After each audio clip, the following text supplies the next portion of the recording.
Hello friends, எல்லோரும் எப்படி இருக்கீங்க? எல்லோரும் நல்லா இருப்பீங்கன்னு நினைக்கிறேன். இப்போ ஸ்கூல் லீவ் விட்ருக்க சம்மர் டைமில் நம்ம பசங்களுக்கு ஒரு ஹெல்த்தியான ஃபுட்டு, ஸ்நாக்ஸு ஏதாவது செஞ்சு கொடுக்கணும். அவங்களும் கேட்டுக்கிட்டே இருப்பாங்க. நம்மளால் என்ன செய்ய முடியுமோ அதை ஹெல்த்தியாக செஞ்சு கொடுக்கறதுக்கு நம்ம ப்ரிப்பேர் பண்ணி செஞ்சு கொடுக்கணும். அது வெயிலுக்கும் அது ஏற்றுக்கிற மாதிரி இருக்கணும். அதாவது ரொம்ப டீப் ஃப்ரை, ரொம்ப காரம் போட்டது இல்லாமல் உடம்புக்கு நல்ல ஹெல்த்தியான ஒரு ஸ்நாக்ஸாக நம்ம செஞ்சு கொடுக்கறதுக்கு ஆரம்பிக்கணும். ஈவினிங் போல் அவங்க எப்படியும் ஏதாவது ஒரு ஸ்நாக்ஸ் கேட்குறப்போ நம்ம ஒன்று ஒன்றா செஞ்சு கொடுக்கலாம்.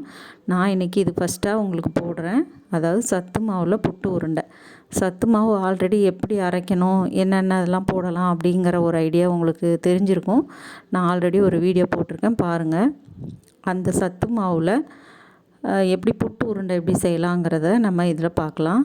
சத்து மாவு எடுத்துக்கிட்டு தேவைக்கு எடுத்துகிட்டு கொஞ்சம் வெந்நீர் வச்சுட்டு அதை நல்லா புட்டு பதத்துக்கு நல்லா கிளறிட்டு ஸ்டீமிங் பண்ணி எடுத்துருங்க. ஸ்டீமிங் பண்ண உடனே எடுத்து அதை ஒரு பாத்திரத்தில் கொட்டி அதில் நாட்டு சர்க்கரை, சீனி எப்பயுமே ஆட் பண்ணாதீங்க. நாட்டு சர்க்கரை போட்டு கொடுங்க, பசங்களுக்கு ரொம்ப நல்லது. நாட்டு சர்க்கரை போட்டுட்டு தேங்காய் துருவி போட்டுக்கலாம். நீங்கள் தேங்காய் சீவல் மாதிரி சின்ன சின்ன பீஸாக கட் பண்ணியும் போடலாம்.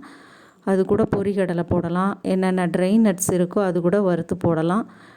சின்ன குழந்தைங்க மட்டும்தான் சாப்பிட்றாங்கன்னா நெய் ஊட்டு கூட பிசைஞ்சு உருண்டை பிடிச்சி வச்சுக்கலாம். நம்ம சூட்டோட நாட்டு சக்கரை போடுறப்போ அது நல்லா மெல்ட் ஆகும். அந்த சூட்டோட அதாவது கை சூடு பொறுக்கிற அளவுக்குள்ள இதில் நம்ம உருண்டை பிடிச்சிட்டா டக்குன்னு உருண்டை வந்துடும். இதில் நம்ம என்ன வேணுமோ ஹெல்த்தியான நட்ஸு சேர்த்துக்கலாம். இந்த நட்ஸில் 2 உருண்டை சாப்பிட்டா கூட போதும் பசங்களுக்கு. அவ்வளோ ஒரு ஹெல்த்தியான ஒரு உருண்டை. புட்டு மாதிரியும் அப்படியே சாப்பிட்லாம். ஆனால் பசங்க அங்கங்கே கொட்டுவாங்க. அதுக்காக உருண்டை பிடிச்சி கொடுத்துடலாம். தேங்க்ஸ் ஃபார் வாட்சிங்.